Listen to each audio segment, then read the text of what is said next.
Alrighty,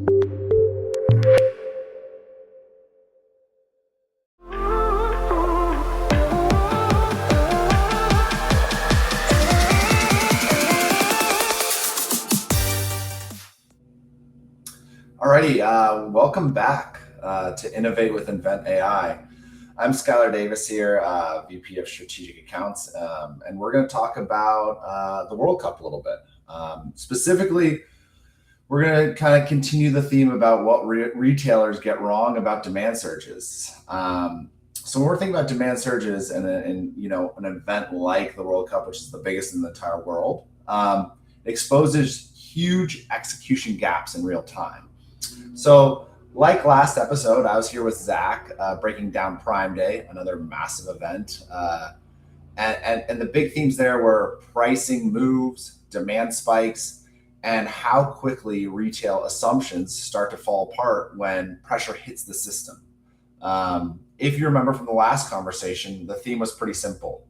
Retailers don't really struggle because demand is unpredictable. They struggle because it reacts too slowly when demand actually shows up, similar to a World Cup event. As people flow into the stadiums, as people are trying to buy tickets, as people are in our amazing cities in North America, we're shifting from our mindset of Prime Day to the World Cup. It's a very different event, different thing, but it goes back to that same underlying issue. Because whether it is a 48-hour retail event or a month-long global tournament, the pattern doesn't really change. Demand doesn't arrive early, as we see it. It arrives in bursts, it arrives in clusters, and it's emotional spikes. It's your home country. It's players that you love and love, scoring goals, winning games, losing games, and most planning systems really aren't built for that type of emotion. And that's where truly invent.ai comes in, because it's not just a forecasting problem, it's a decision speed problem. So let's unpack what that actually means a little bit. So when we say World Cup demand, it sounds super simple on the surface, but what actually happens in retail is a bit more chaotic. You don't get one demand curve, you get a series of spikes. And they are specifically tied to match timing, team performances, specific weekends, use the July 4th weekend, for example, and social behaviors. And they aren't just consistent across categories. You might see movement in food and beverage first, getting a beer at the stands, a Coca-Cola at the stands, a hot dog, a chicken sandwich, for instance. Then it goes to, and then that can be electronics, then apparel, then some smaller, more impulsive driven purchases right before matches, before it drops off again. So as we look at it, instead of one predictable lift, you're dealing actually with this start-stop pattern that repeats over and over for weeks. And that's where things start to break in the supply chain and inventory management decision processes. Most planning systems are still built for predictable, steady demand. The instinct for a lot of retailers is to assume it's a forecasting problem. If we just forecast better, we'll solve it. Well, in reality, forecasting is rarely actually the underlying issue.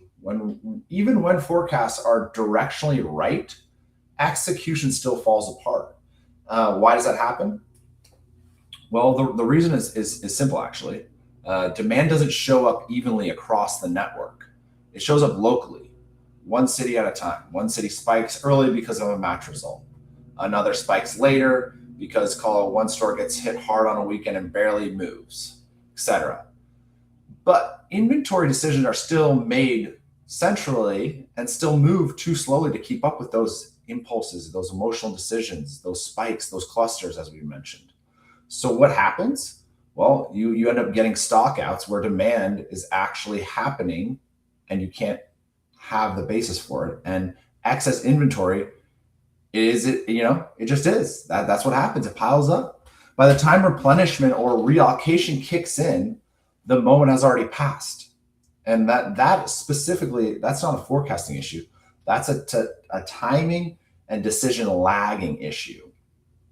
But there's another central theme to this, and there's another layer worth calling out here too.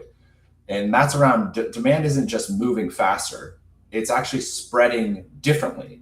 We're in what I call a quote unquote home experience economy now.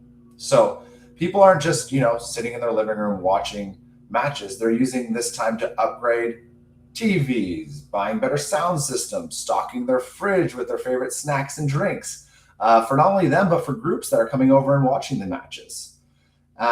They're turning each match into a social event instead of just a viewing moment. They're making it a big deal, which again, the World Cup has been amazing, and it is a big deal. So demand really, it's truly dispersed across categories at the same time, creating a very different kind of planning problem. Now, retailers aren't just managing products, that are also trying to respond to a behavior pattern here. When retailers experience this in real time, it actually shows up in two ways. Number one, they miss sales at the moment because the product is in the wrong place or not available fast enough.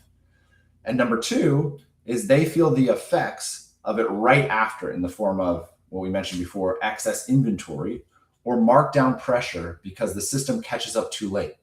They end up paying twice, once during the spike and then once again after. This environment is exactly what Invent AI is built for, not just for forecasting demand, but continuously adjusting decisions as demand forms.